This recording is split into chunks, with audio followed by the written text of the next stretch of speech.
Hey guys, it's Ani. Welcome back to my channel and welcome if you are new.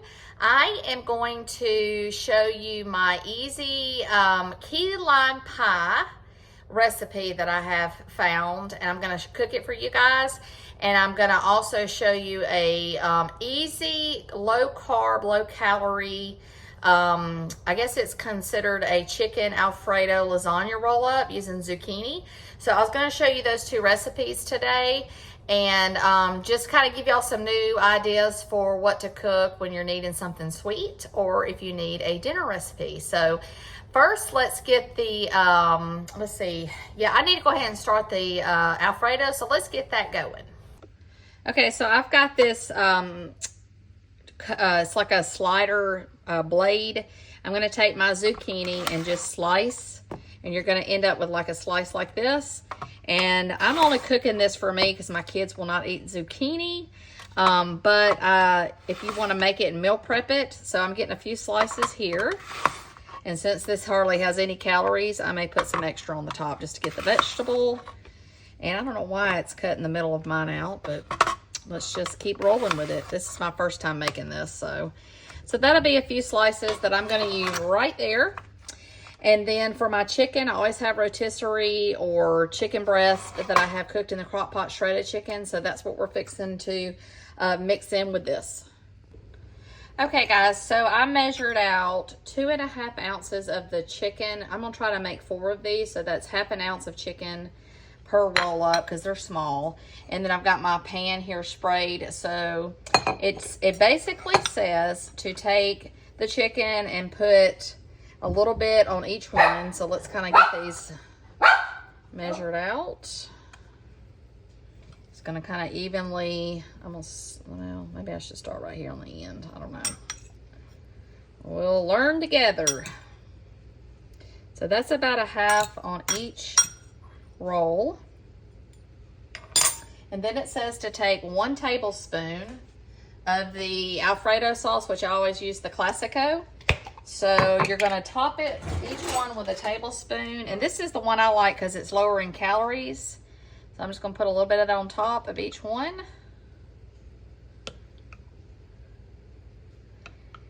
And we're going to roll these up.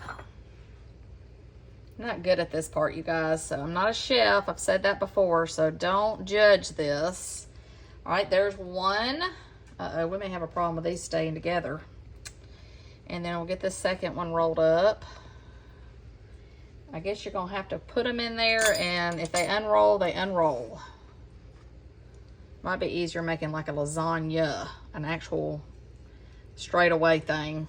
Okay, so there's 4 of them done. So far, so good. Okay, so there is my dish, and I can't remember, did I say preheat your oven to 375? So that's what it should be heated to. And it says it only takes like 25 minutes to cook.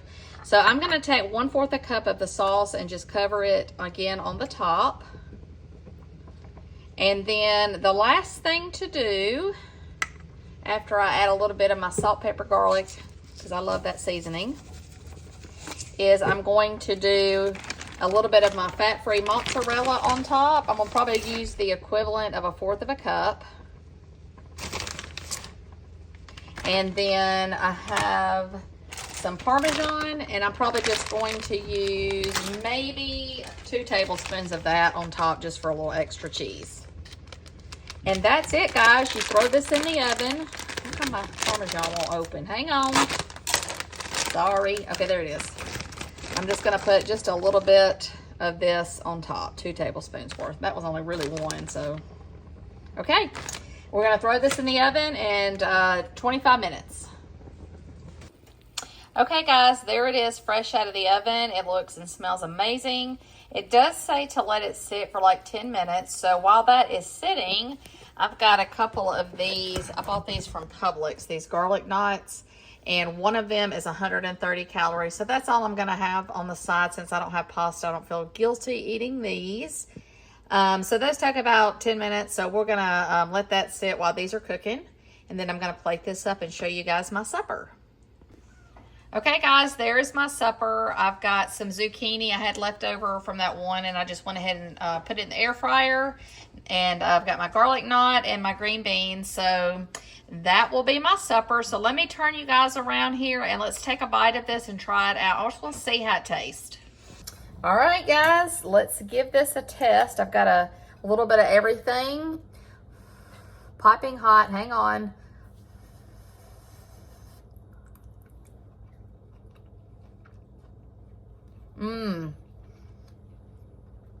Delicious. Highly recommend this, guys. Delicious. Okay, I'm gonna go eat my supper. I wanted to share this with you, and we'll be right back with that cheesecake. Or no, not cheesecake. Key lime cheese pie. What is it? What is it called? Key lime pie. Key lime pie. Sorry. You know you get a little comedy here sometimes. So key lime pie coming up.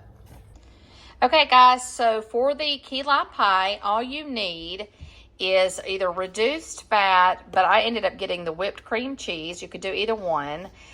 Some lime juice. I have, it called for Splenda, but I'm going to use monk fruit. And then you've got vanilla, no fat Greek plain yogurt, a tub of the Cool Whip. I use the zero sugar. And then some graham cracker. And then basically, it tells you to get a pie pan. This is the one I have. And heat your oven to 350 degrees. So I've already got that done. So then let's go ahead and mix the ingredients. Okay, so the first thing after you preheat your oven to 350 is to get a cup of the graham crackers crushed. So I'm going to put this in my bowl. And I'm going to crush them just a little bit more to get them all crushed the way I wanted. And once you have this crushed, you're going to add 3 tablespoons of your no-fat Greek yogurt and 1 teaspoon of the vanilla. And you're just going to kind of mix all this up. So let me finish crushing this. Give me just a second. Okay, guys, so I'm going to add the 3 tablespoons of the Greek yogurt and then the 1 teaspoon of vanilla.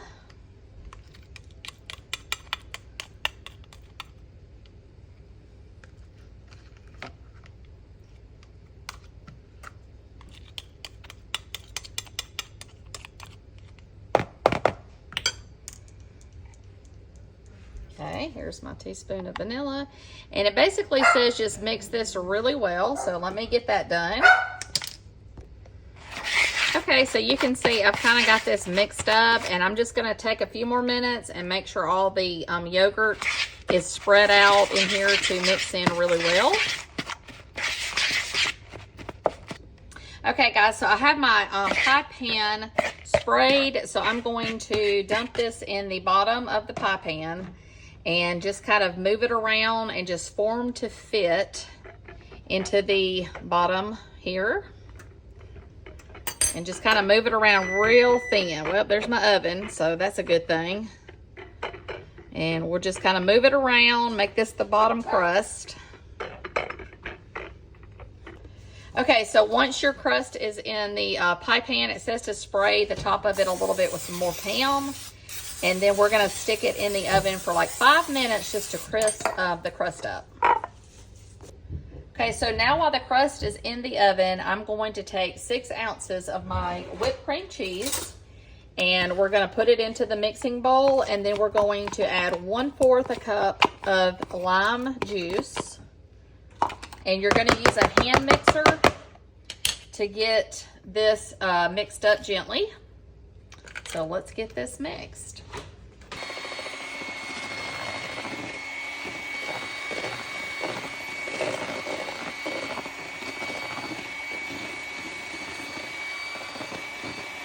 Then you add 1/4 a cup of your sugar, which was my monk fruit, and then just mix that.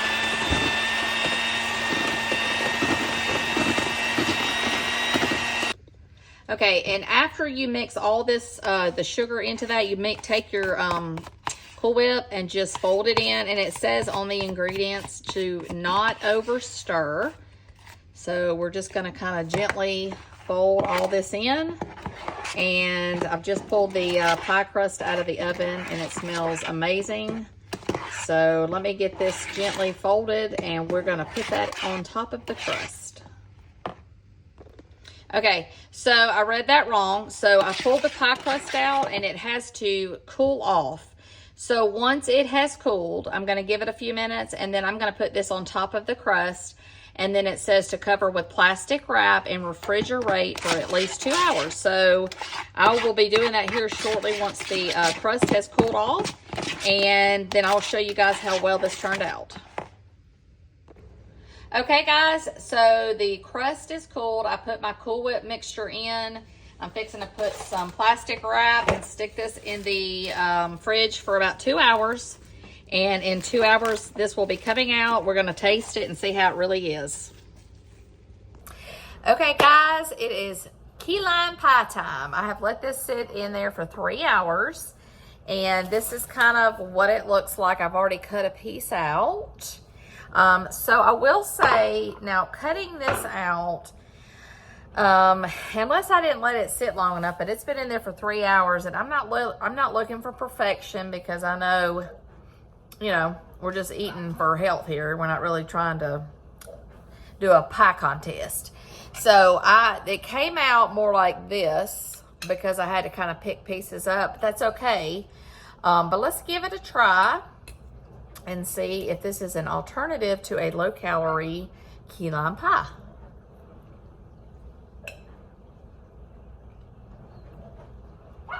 It is.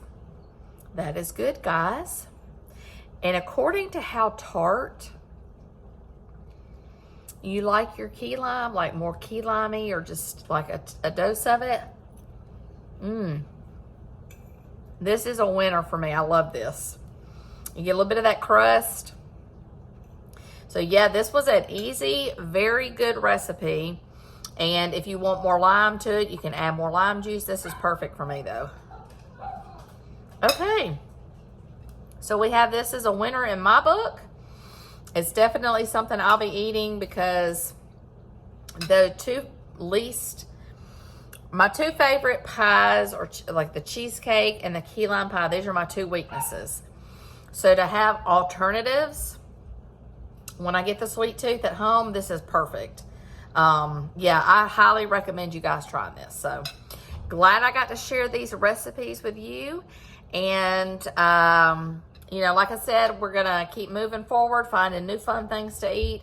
I'm going to put the calories up for everything. And I hope you guys are encouraged to try some new fun recipes that keep your taste buds happy and the calorie count low, and you're progressing on your weight loss journey. Thank you guys so much for being here, and I will see you in my next video.